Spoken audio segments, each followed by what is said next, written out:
أولئك عليهم صلوات من ربهم ورحمة وأولئك هم المهتدون. إن الصفا والمروة من شعائر الله فمن حج البيت أو اعتمر فلا جناح عليه أن يطوف بهما ومن تطوع خيرا فإن الله شاكر عليم.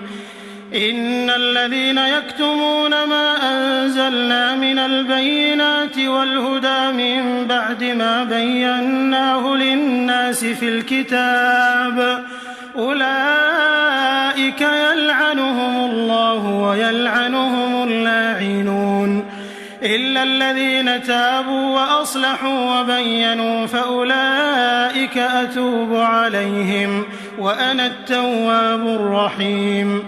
إن الذين كفروا وماتوا وهم كفار أولئك عليهم لعنة الله والملائكة والناس أجمعين خالدين فيها لا يخفف عنهم العذاب ولا هم ينظرون.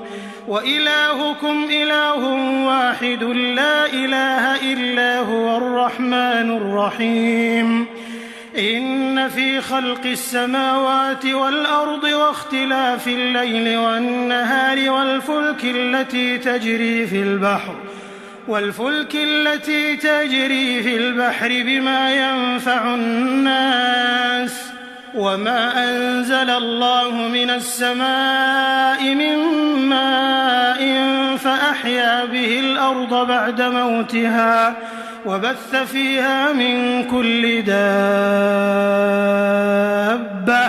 وتصريف الرياح والسحاب المسخر بين السماء والأرض لآيات لقوم يعقلون.